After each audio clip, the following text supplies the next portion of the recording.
Springs, 1990. A killer waits to strike. When Diane Hood walks to her car, she steps into a trap. Take it, it's yours! Holding the gun is 29-year-old mother of two, Jeffrey Reali. Is she an innocent woman manipulated into being a killer? Or was this senseless murder all her own idea? Now, 20 years later, Jennifer is waiting to tell me just what was going through her mind on that terrible night. She's got a story to tell, and I've got some questions for her. I'm Candace Delong. As an FBI agent, I worked on the front line for the world's most powerful law enforcement agency. I went undercover, I trailed terrorists, and I interviewed notorious killers. It's my job to understand the people who others cannot comprehend.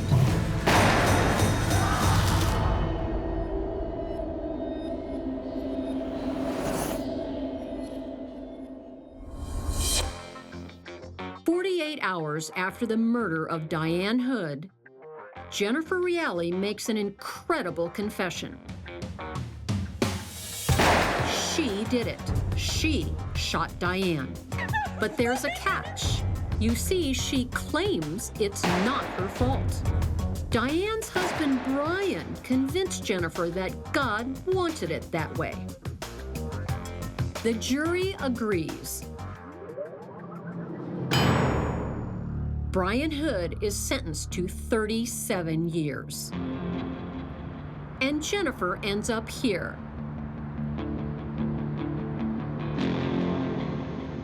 In the Denver Women's Correctional Facility. She's prisoner number 68136, serving life for first-degree murder. Walking in to meet her for the first time, I can't help wondering, where did it all go wrong for Jeffrey Reali? Did she realize that in loving Brian Hood, she was facing evil? Here she comes. Did Brian really command Jennifer to kill? And if he did, why on earth did she say yes? You know, there could be all kinds of answers to that question.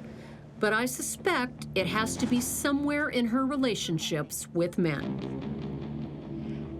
I'm wondering, how did you end up here? How did this become your life? Let's go way back. You know, that's been the puzzle of my life for the past 20 years, trying to figure out what happened, why I was susceptible, and why I was so eager to please. What were the dynamics of my life that caused me to be susceptible to that? What kind of guys were you attracted to? Oh, bad boys. The bad boys. Bad boys. The first date I had, I remember the very end of it, ended up in a rape. And I didn't see it as that at the time. But now that I look back, I'm like, whoa, where was your sense of boundaries and sense of self? And I ended up dating this guy for another year. Yeah. Now that rings an alarm bell for me. Even as a young adult, Jennifer wants to please men. She'll trade her happiness for theirs. It happens again in college when she meets a young, domineering soldier, Ben Reali. Ben is the one you chose to marry. Yeah. How old were you? I was 22. I had a great career ahead of me. I had all these great things going on, and what career did you have? I was going into architecture. I was following my father's footsteps. And then he was like, well, let's get married. And I'm like, well, I want to finish school. He says, it's now or never. And back then, I felt like I could not exist without someone. I had to have somebody. I would have someone to love, I would have someone to please, I would have someone to chase, and I'd have someone chasing me, and all of that would make me feel more alive. It's sounding like an ominous pattern. For Jennifer, having a man take care of her is more important than taking care of herself. At age 29, with 2 beautiful young children, Jennifer Reali should be glowing. But life isn't panning out as she'd expected. Her husband, Ben, is a career soldier. Twice a week. It's not showing. And she says he brought military discipline right into the family home. His way of control or any kind of abuse was usually in the bedroom. And that's where the degradation would usually happen. Can you tell me about that? Once we had children, it didn't matter where they were. He would talk about violent sexual acts at dinner and what he was going to do, and I would just not say anything. And it was easier for me to just go along. Detached and isolated in her own home, she becomes a lonely, vulnerable woman.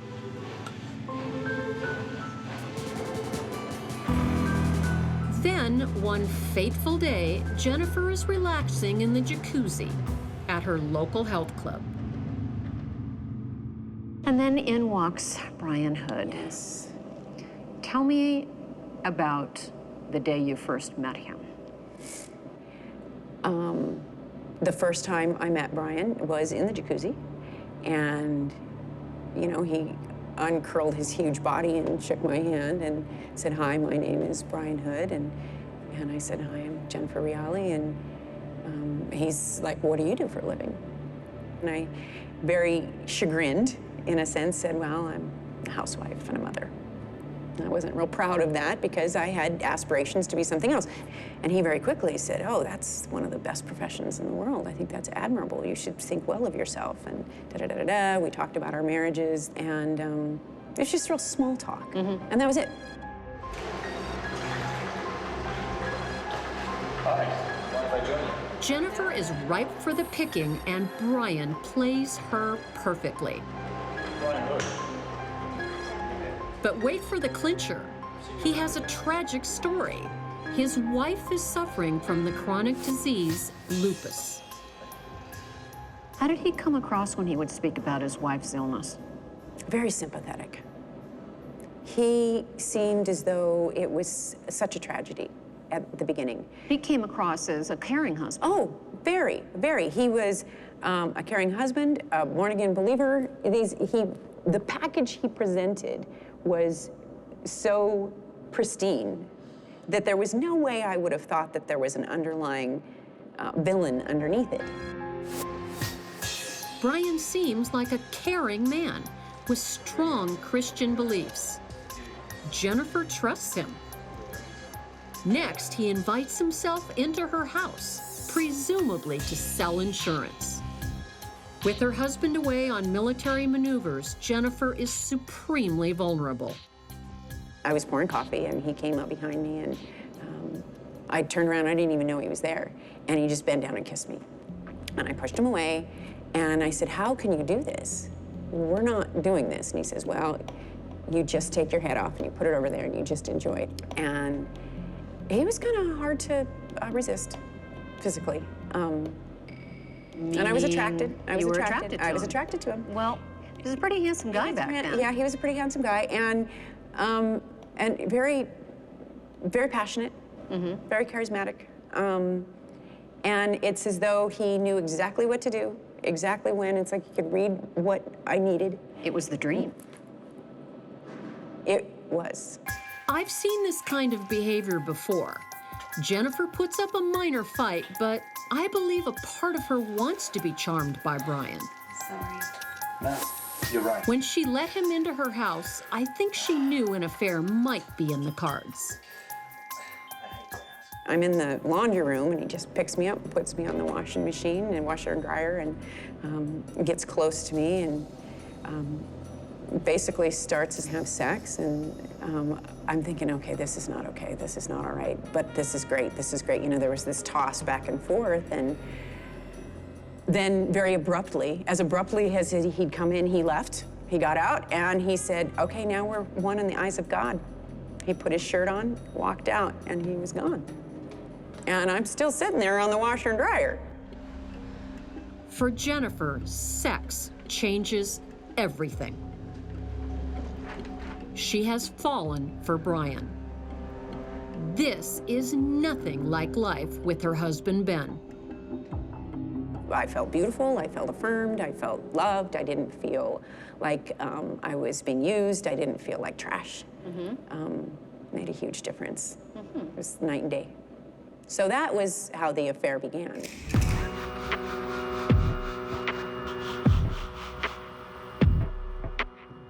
Jennifer Reali was a vulnerable woman blinded by passion. When her lover started telling her sob stories about his sick wife, she listened. First, he started talking about how miserable he was and that, you know, the disease was potentially deadly and that he wished she'd just die and that it was getting worse and worse. And he started talking about how he wanted to kill her.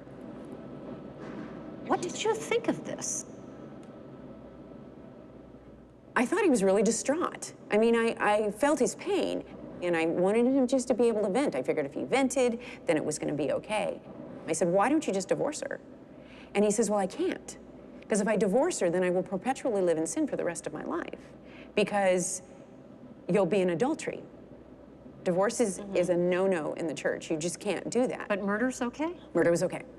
And I asked him that, and I thought that that was a little odd there. I said, well, he says, because murder's a one-time thing, and you do that once, and then you can, you can confess it, you get forgiven, and there may be consequences throughout life. But really, you're done. It's not going to be a perpetual sin till the day you die.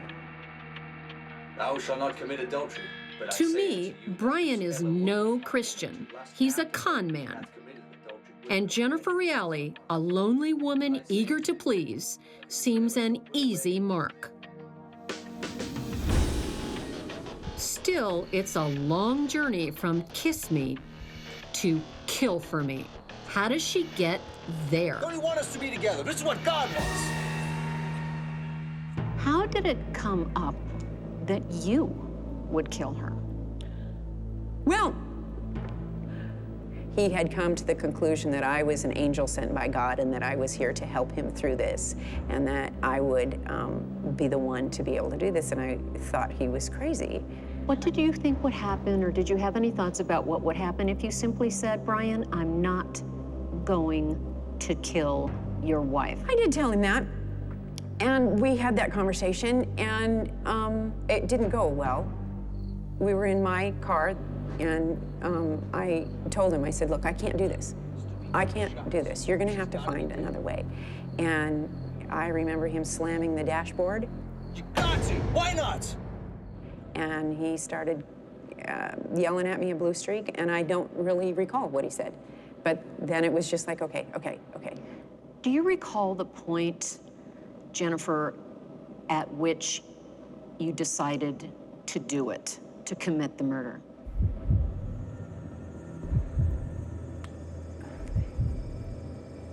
Here's the crazy thing. I don't know that I can say that I decided I would. What I decided is that if it was gonna happen, it was gonna happen. Like I said, I thought that God would stop it. If it wasn't supposed to happen, my car would break down, or the meeting would be canceled, or something would happen. And so to say that I made a decision would be a lie. Brian's plan for Jennifer is to dress in disguise and shoot his wife, Diane, as she leaves a lupus support meeting. Do you remember how you were feeling? Was your heart pounding? I went numb, and I felt weightless.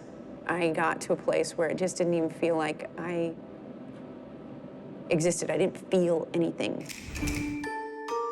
Just after 8:30 on a Wednesday evening in September 1990. Take it, it's yours! That's it. That's the moment Jennifer Reali finally crosses the line. From being a seemingly happy Colorado mother to being a killer. So take us back. No one saw you. You're camouflaged. I wait for the meeting to come out, and she and somebody else come out. I don't even see the other person. And I tell her to give me her purse, and she does, and she runs. Take it, it's yours! And she's halfway between me and the entrance of this support group meeting place. I don't even know where the other girl is. And she turns and she looks at me. And that's when I shoot. And she falls. That shot, I, of course, learned later, went straight through her and killed her. Because it went through her right arm, through her heart, and lodged in her left arm. And it threw her to the ground. Please! The only thing I heard, I didn't hear her screaming. I didn't hear the other girl. All I heard was, it has to be 2 shots. She has to be dead. So I walked over to her, and I recall her rolling over onto her stomach, and that's where the second shot is, in her shoulder. And then I ran. And that's it. I've completed my mission. It's an ugly, ugly mission. Okay. I didn't believe it had happened. I really didn't. I didn't think it happened at all. To this day, Diane Hood denies being responsible for Jennifer's actions. If you could say anything to Brian right now, what would it be? Take responsibility. If he had taken responsibility for what had happened, things may be different. Responsibility. Now that's the word at the core of this whole tragic case. Just who is responsible for the death of Diane Hood? I think Jennifer is still coming to grips with that question. Have you taken responsibility for this? I've always taken the brunt of the responsibility. Maybe more than I should have, because really, I'm the gun in Brian's hand. I'm not the one that pulled the trigger, you know? He's the one who did. He killed his wife. If you could say anything to Diane, what would you say? I'm sorry.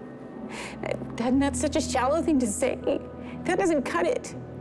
She should be bouncing grandbabies on her lap. She shouldn't be where she is. I'd trade places with her if I could.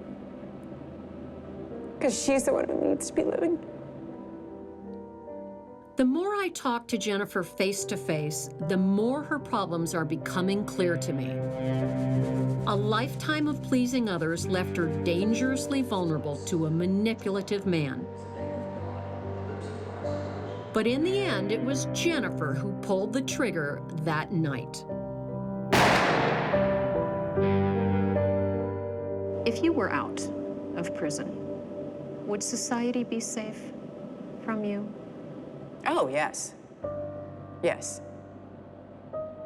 I'm no longer a threat because who I was when I came here is not the person I am today. If I had known how to have loving relationships and had believed in myself, Brian Hood couldn't have touched me. Neither could have been Reali. Neither of those men could have touched me.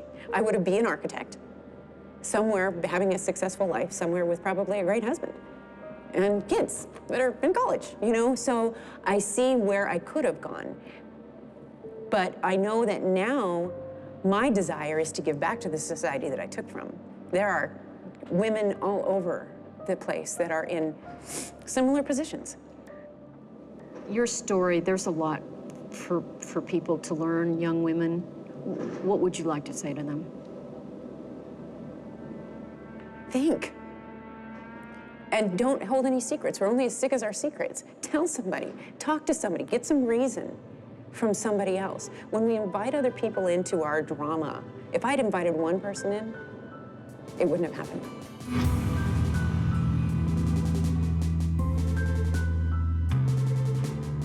The Jennifer Reali I met was not the same Jennifer that committed murder 20 long years ago. I believe that Jennifer was being truthful with me about what happened. she surrendered her will to Brian Hood, a smooth-talking con man who convinced her to commit a violent act that was not at all in her nature. And 20 years later, she's still paying the price.